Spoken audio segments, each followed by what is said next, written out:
अर्पित है। अनेक अवसरों पर जिनका पाथेय मिलता है, हमारे आने वाले वर्षों के लिए वही एक मानबिंदु बन जाता है। भारतीय इतिहास, संस्कृति और संविधान के संदर्भ में उनका एक वक्तव्य उद्धृत करते हुए मैं उन्हें आमंत्रित करूंगा। वे कहते हैं कि देश को संविधान प्रदान करते समय बाबा साहब अम्बेडकर ने जो भाषण दिया था, उस उन्होंने कहा था कि अलग अलग विचारों धाराओं के कैंप बनाकर आज इस भवन में हम लोग बैठे हैं और एक दूसरे का विरोध करते रहते हैं और करेंगे, परंतु इस बात का ध्यान रखना पड़ेगा, इस देश का इतिहास ऐसा है कि देश को किसी परकीयों ने अपने बल पर नहीं जीता। हमारे इस कूट के कारण, भेद के वातावरण के कारण, विषमता के कारण, हमारे आपसी झगड़ों के कारण हमने ही अपना देश चांदी की तस्करी में परकीय आक्रमण को सौंपा। उनकी इस दृष्टि को नमन करते हुए मैं सादर आमंत्रित करता हूँ श्रद्धेय परम पूज्य संचालक।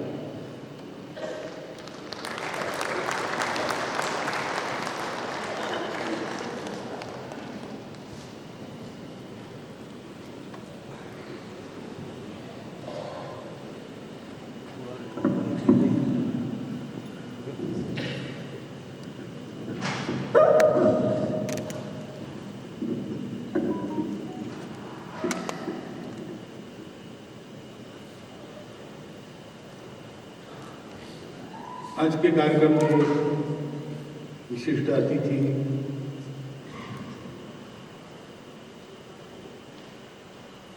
आदरणीय जो संस्कृति मंत्री है,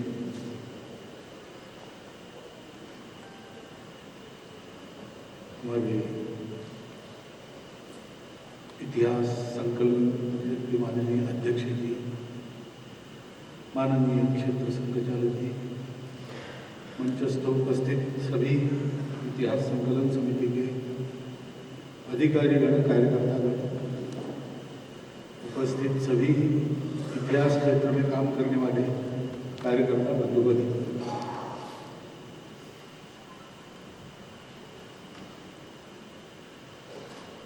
संविधान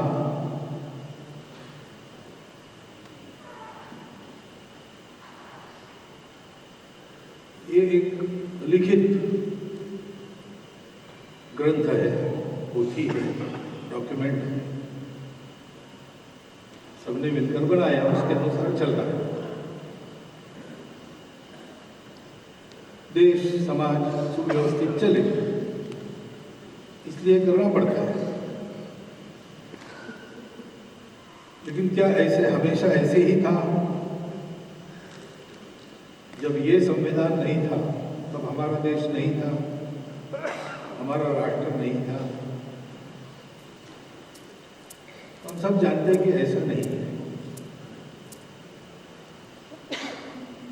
पहले देश बनता है, बाद में उसका संविधान। हमारे देश के युगों की सुदीर्घ परंपरा में एक समय ऐसा भी था कि शासन की कोई व्यवस्था ही नहीं थी, क्योंकि उसकी आवश्यकता नहीं,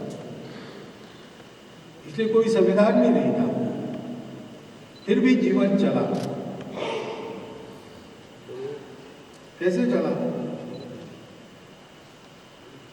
राज्यम नैव राजासी न च दंड्यो न च दंडिका धर्मेणैव प्रजा सर्वे रक्षन्ति सुपरस्परम्।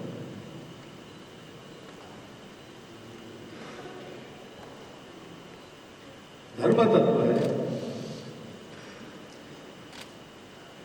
वो है, हम माने ना माने। धर्म शब्द का अर्थ रिलीजन नहीं है। भारतीय भाषाओं में धर्म शब्द का अर्थ सबकी धारणा करने वाला, सबको एक साथ सुख देने वाला, सबको जोड़कर चलाने वाला, सबके अपने अपने स्वभाव के अनुसार सबको सुख मिले इसलिए उसका कर्तव्य निर्धारित करने वाला, परस्पर व्यवहार में संतुलन लाकर सबको एक साथ ऊपर उठाने वाला, उन्नत करने वाला जो प्राकृतिक नियम है उसको धर्म कहते हैं। उस धर्म का बोध सभी मानवों में तीव्रतर था और इसलिए किसी राजा की आवश्यकता नहीं थी, किसी संविधान की आवश्यकता नहीं थी। परस्पर रक्षा धर्म तत्व के आधार पर करते हुए प्रजा सुख से थी। मनुष्यों के मन बुद्धि चित्त के इस अवस्था में स्खलन आया तो सत्ययुग समाप्त हुआ, त्रेता युग आ गया, उसके बाद द्वापर युग, आज कलयुग चल रहा है। तो वो स्खलन आने के बाद फिर राजा की आवश्यकता पड़ी।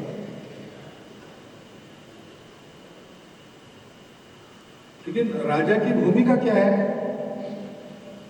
तब से आज तक संरक्षण है प्रजा का और धर्म का।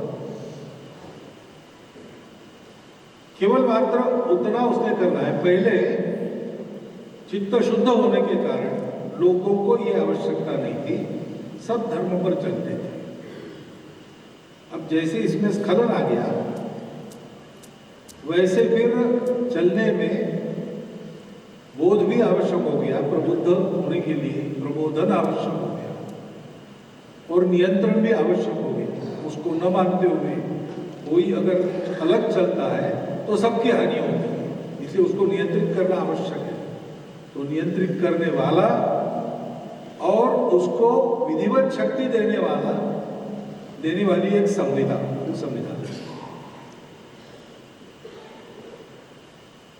चलेगा तो धर्म के आधार पर ही, लेकिन मनुष्यों के चित्त की विकृति के कारण अधर्म न हो, इसलिए वो संविधान की और उसको लागू करने वाले।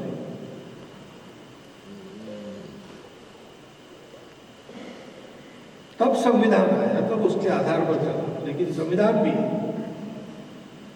पालन करने वाले लोग चाहिए और इसलिए एक तरफ राजा का नियम है,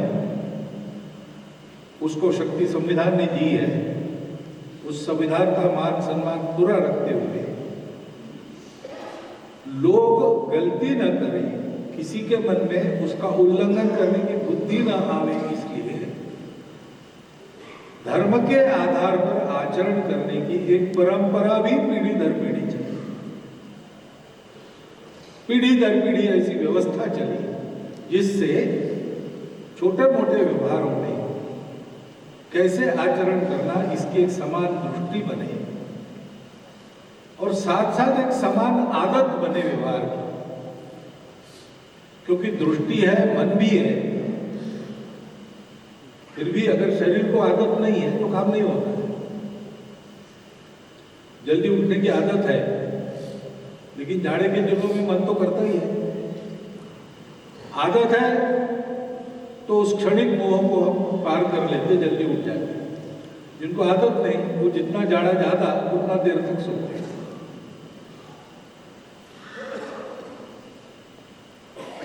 तो वो परंपरा जो चलती रही और ये आदत लगाने का काम, जिसको हम कहते हैं संस्कार करना, वो चलते रहे।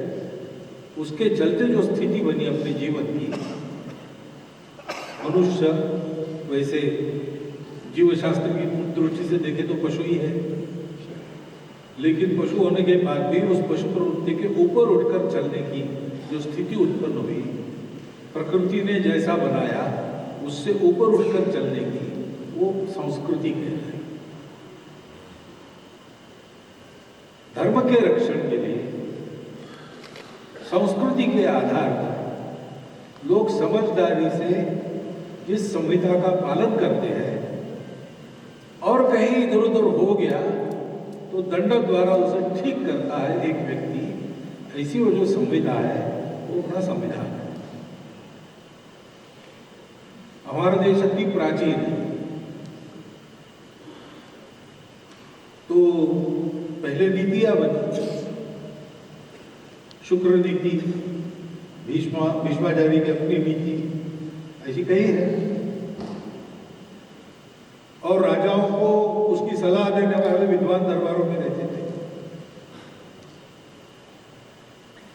उस नीति के आधार पर नहीं सोच सकते अभी की स्थिति में, तो उस समय अपनी नीति बताने वाले ऐसे भी लोग हैं।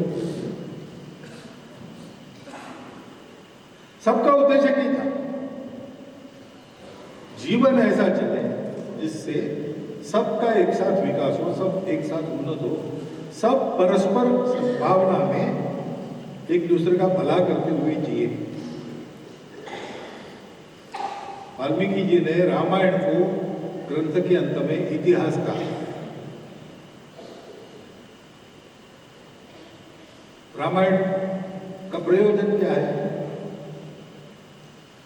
तो क्रौंच वध के पश्चात श्लोक सृजन करने के बाद जब ब्रह्मा जी ने आकर बात की वाल्मीकि जी से, तो उसमें मिलता है कि अमुक अमुक सद्गुण रखने वाला कौन सा चरित्र है जिसका लोग अनुकरण करें, कैसे रहे, कैसे चले। तो उदाहरण स्वरूप रामचंद्र, ऐसा हुआ इतिहास, कल्पना नहीं हो। उनके समकालीन राजा राम थे, उस चरित्र को देखकर उन्होंने रामायण बनाया। वो एक तरह से वो 7000 साल आज की गणना से अथवा 12000 साल ईसा पूर्व लोग कहते हैं।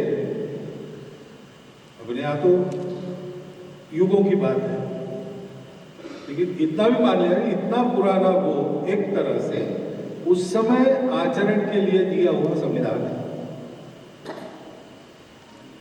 महाभारत को तो जयराम का इतिहास ही कहते हैं। उसको जब बताया गया तो जन्मेजय ने प्रश्न पूछा, सर्पसत्र वगैरह सारा हो गया, शत्रु बदले की भावना शमित हो गई, तो उसने पूछा कि हमारे पूर्वज थे कौरव पांडव दोनों, और उनमें आपस में भयंकर युद्ध हुआ, तो सब तो कर्तृत्व संपन्न थे, शास्त्रज्ञ थे, विद्वान थे, सत्प्रवृत्त भी थे, लेकिन इनमें झगड़ा हुआ कैसे? होने कैसे दिया? आपस में मिलकर रहने के लिए इनको प्रवृत्त क्यों नहीं किया गया? और अगर प्रयास किए गए तो विफल क्यों हुए? इस प्रश्न के उत्तर में महाभारत की बात है।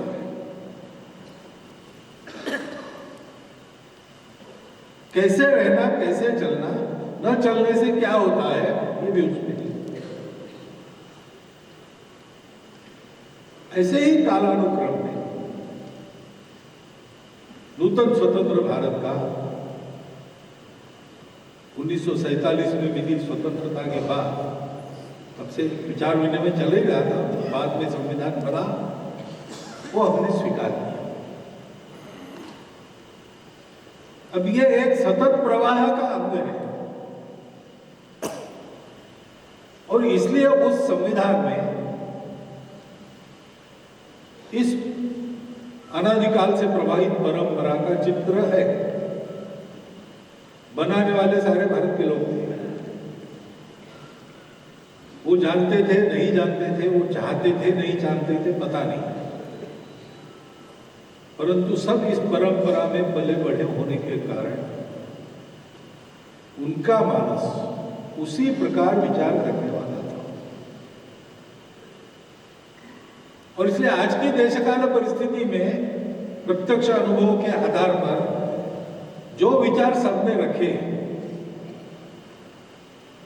उसके मूल में जो भावना थी वो तो सनातन है। अपने संविधान की प्रस्तावना देख लेंगे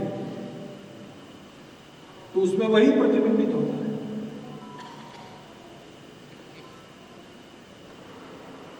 न्याय, स्वातंत्र्य, समता, बंधुता सबके लिए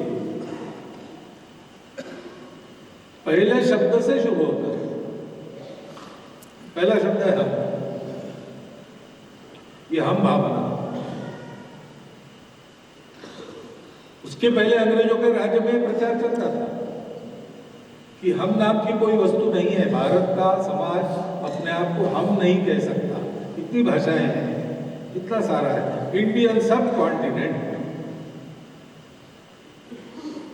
भारतीय विचार को छोड़कर विचार करने वाले थे, उन्होंने कहा कि ये राष्ट्रों का जमावड़ा है, एक राष्ट्र है।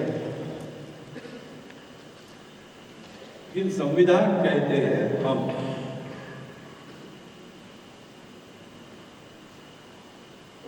और संविधान कहता है हम भारत के लोग। ये भारत का जो हमपन है वो कब शुरू हुआ?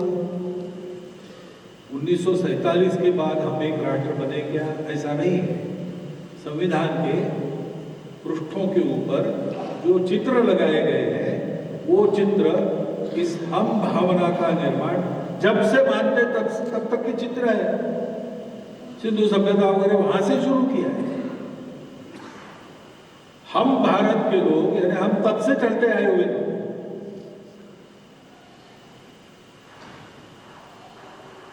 ये कैसे हुआ? ये इसलिए हुआ कि संविधान बनाने वाले भारतीय संस्कृति से, उसके संस्कारों से सराबोर लोग थे।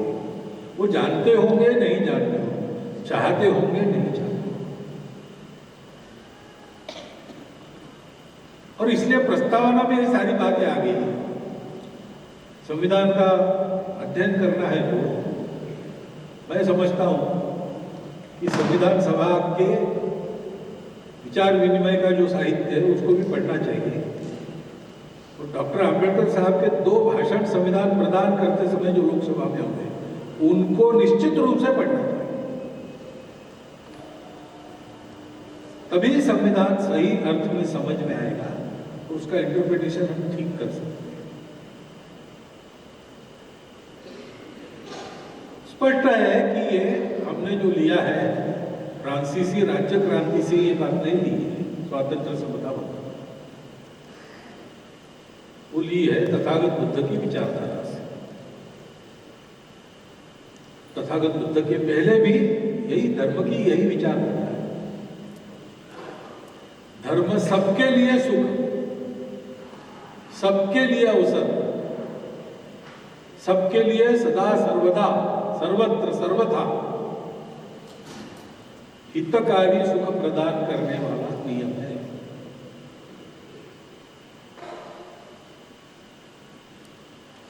स्वातंत्र्य समता इसमें आ गई, क्योंकि डॉक्टर अम्बेडकर साहब कहते हैं कि ये दोनों एक साथ प्राप्त नहीं होते, ऐसे दुनिया का अनुभव है। स्वातंत्र्य लाएंगे तो समता नहीं रहेगी, समता लाएंगे तो स्वतंत्रता का संकोच करना पड़ता है। एक साथ दोनों चाहिए तो साथ में बंधुता चाहिए, बंधुभाव, यही उसका इलाज है। और उस भाषण में अम्बेडकर साहब एक वाक्य कहते हैं, बंधुभाव ही धर्म है। अब बंधुभाव ही धर्म है, ये कहां से आ गया? ये अपना पुरातन है। सारी दुनिया एक से निकली है, विविधता एकता का श्रृंगार है, एकता की अभिव्यक्ति। वो दिखने वाली है, कुछ दिन रहती है, फिर बदल जाती है। जो नहीं बदलता और जो नित्य है वो क्या है? वो एकता है। एक ही तत्व सब में विद्यमान है। इसलिए हम सब रिश्ते में, हमारा रिश्ता है, हमारा कॉन्ट्रैक्ट नहीं है, सोशल कॉन्ट्रैक्ट के आधार पर समाज नहीं चलता। तो रिश्ता है, और रिश्ता क्या है? बंधुभाव का रिश्ता है।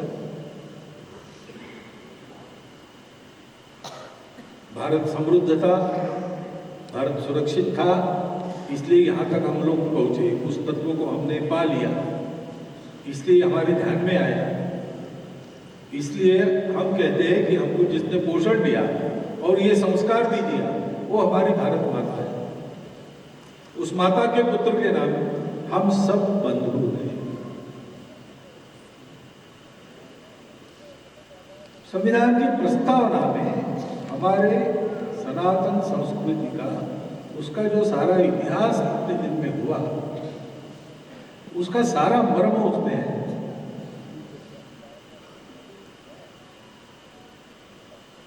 संविधान के 4 प्रकरण जो है वो सबको पढ़ाने चाहिए, सिलेबस का भाग होना चाहिए, ऐसा मुझे लगता है। ये प्रस्तावना है, नागरिक कर्तव्य है, मार्गदर्शक तत्व है और अधिकार है। हम क्यों है, हम क्या करना चाहते हैं, हमको कैसा होना है, सारी बातें आती है और ध्यान में आता है कि ये सारी बातें उस युगानुयुगों की परंपरा से जुड़ी हैं।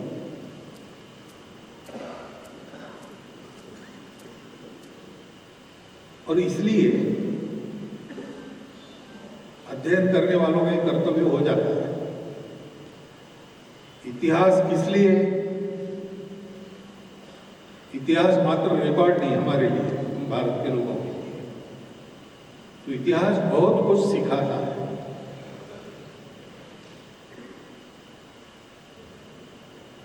इतिहास हमको उचित अनुचित का विवेक कैसे करना है, परंपरा से उसको सिखाता है।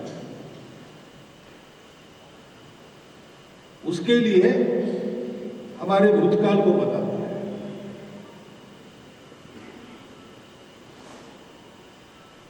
वो सारी जो बातें हैं वो इतिहास में होती है और इसलिए इतिहास का अध्ययन अनिवार्य हो जाता है। हमारे यहाँ ये जो ग्रंथ है सारे, रामायण इतिहास है, महाभारत इतिहास है, लेकिन वो धार्मिक ग्रंथ के नाते सबके पठन में है। मोटा मोटी कथा सबको आज भी मालूम है। अगर ये इतिहास है तो ये विद्वानों का विषय था, ये क्यों सब में गया? इसलिए गया कि इतिहास केवल विद्वानों का विषय नहीं, ये समाज का विषय है। समाज को समाज के नाते चलना है। समाज तो केवल जमावड़ा नहीं होता। समाज लंबे साहचर्य के कारण एक तरफ भूमि से और दूसरा परस्पर से जुड़ा हुआ होता है। उसके हम भावना इसी के कारण तैयार होती है और उसका एक समान उद्देश्य होता है। जीवन का जो अनुभव लेता है वर्षानुवर्ष, उसके कारण कुछ मानक उसके तय हो जाते हैं। क्या करना क्या नहीं करना, इसकी उसकी दृष्टि बन जाती है। वो एक एक राष्ट्र की अपनी विशिष्ट दृष्टि होती है। इतिहास उस दृष्टि को देता है और इसलिए सारे समाज का विषय है। ये जानकर ही शायद हमारे इतिहास को हम भूल जाए। इस प्रकार के षड्यंत्र विदेशी राज्यकर्ताओं के द्वारा हो रहे हैं।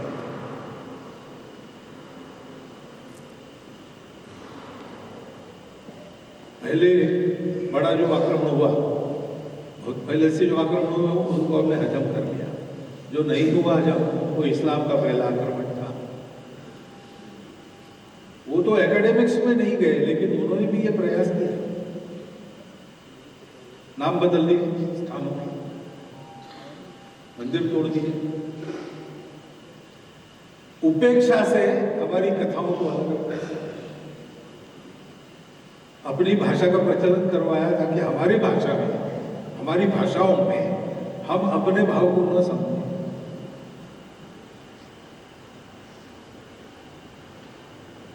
बहुत उसका एक एक बारीक छोटी बात ध्यान में रखकर जो प्रयास किया गया वो ब्रिटिशों के द्वारा किया गया और उसके चलते संविधान तो बन जाती है। बनाने वाले अपने हमारे ही हैं, इसलिए वो हमारे मनस के अनुसार ही बनती है, परंतु लोगों तक उसको ले जाने में कभी कभी गड़बड़ होती है, उसको समझने में भी गड़बड़ हो सकती है। उसके इंटरप्रिटेशन की व्यवस्था है, किसने इंटरप्रेट करना ये निश्चित है, वो देते भी है इंटरप्रिटेशन, लेकिन कभी कभी हम देखते हैं कि वो इंटरप्रिटेशन भी कभी कभी ऐसा चूक जाता है कि जो बातें हमारे यहाँ कभी नहीं थी वो भी आ जाती है। वो हमारे मानस के प्रतिकूल है, जन स्वास्थ्य के प्रतिकूल है, मानव हित के प्रतिकूल सब है, परंतु जिसे विकृत दृष्टि से ये सारा भ्रमजाल फैलाया गया है उसका परिणाम कभी कभी यहाँ पर भी होता है। और इसलिए ये सारा अनुसंधान करते हुए अपने इस इतिहास का सत्य स्वरूप, उसके आधार पर अपने संविधान की क्या भावना थी, उसकी एक समझदारी ये विकसित होनी चाहिए। कि भारतीय संविधान है, वो भारत नाम के देश का है इसलिए भारतीय नहीं है केवल, वो प्रकृति से भारतीय संविधान है। उसको ठीक से समझना है तो भारतीय इतिहास को समझना पड़ेगा, संस्कृति को समझना पड़ेगा। उन सब के संस्कारों से हम लोग आज बने हैं। आज के समय में भी हम आज के चुनौतियों का विचार करते हैं तो उस प्रकृति के अधिष्ठान पर सवार होकर करते हैं, और इसलिए हमारे पास अनेक बातों के अलग ही समाधान होते हैं जिसको दुनिया दांतों तले उंगली दबाकर देखती रही।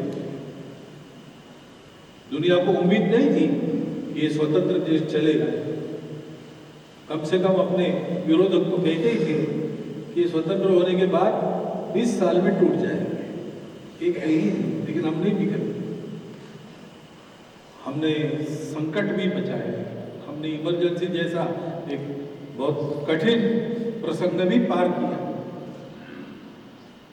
और सब बातों के बावजूद आज हम देश के सबसे बड़े प्रजातंत्र के रूप में चल रहे हैं। क्यों चल रहे हैं? क्योंकि ये हमारा इतिहास है। अपनापन, संस्कृति इस अपनेपन के आधार पर खड़े है, धर्म इस सत्य के आधार पर खड़ा है। उसके चलते करुणा ये एकदम सहज बात है। नागपुर में यूके के लेबर डेलीगेशन का आना होगा तो उनको इधर से उधर ले जाने के लिए बस रही थी। एक बार बस रुक गई, खिड़की से झांक के उन लोगों ने देखा तो सिग्नल तो हरा है, लाल बत्ती तो नहीं है जाने की। क्या हुआ भाई? तो एक उतर के सामने गया, कहाँ लटका है, वो देख रहा है कि छोटा सा कुत्ते का बिल्ला वो रोड को क्रॉस कर रहा है, इसलिए सारा ट्रैफिक रुका है। वापस आकर उसने उनके साथ जो भारतीय लोग थे उनको कहा कि अजीब है आपका देश, वो एक कुत्ते का बिल्ला जा रहा है, सारा ट्रैफिक रुक गया है। हमारे यहाँ ऐसा होता तो उसको रोक कर चले जाते, हम रुकते नहीं। वो रुकते नहीं क्योंकि वो भारत नहीं है, हम रुकते हैं क्योंकि हम भारत है। ये जो बात है, वो जो कुछ बात है कि हस्ती मिटती नहीं हमारी, क्योंकि वो कुछ बात मिटती नहीं, इतने सारे प्रयास होते हैं। अब भी लोहे के चादर के नीचे दबाया गया अक्षयवट जैसे उसको तोड़कर निकला और फिर से बड़ा वट से बन गया। वैसे हमारी प्रकृति में ही है, उस प्रकृति की अभिव्यक्ति तो हमारा संविधान है। इसको सबके ध्यान में लाकर देना पड़ेगा। संविधान निर्माताओं ने यह स्पष्ट किया है, लेकिन हमको अपनी इस परंपरा को, सही बातों को, सत्य बातों को निकाल कर सबके सामने रखना पड़ेगा। और ये जो संबंध है हमारा अपनी परंपरा से, उसको जोड़कर उसके प्रकाश में संविधान क्या है, कैसा है, इसकी समझदारी एक निर्माण करनी पड़ेगी। उस समझदारी के आधार पर ही देश चलता है। वो समझदारी है लेकिन सोई पड़ी है। जरा उसको तथ्यों का आधार, नए संशोधन के आधार पर, सत्य इतिहास का आधार अगर हम देते हैं, अपने धर्म और संस्कृति की ठीक समझ उसमें से उत्पन्न होती है, तो फिर संहिता और राज्य के आधार पर, लेकिन परस्पर सद्भावना के साथ उसका संबल लेते हुए अपना समाज ठीक चलेगा, आगे बढ़ेगा, देश को बड़ा बनाएगा और दुनिया को भी उसी इतिहास, संस्कृति, धर्म आदि के आधार पर एक नया रास्ता देगा। ये बात निश्चित है, लेकिन उसके लिए हम लोगों को उद्यम करना पड़ेगा और उस उद्यम का संकल्प लेकर आप यहाँ एकत्रित हो, ये बहुत अच्छी बात है। उसके लिए आप सबका अभिनंदन और आगे की कूच के लिए आप सबको शुभकामना देता हूँ और मेरे 4 शब्द।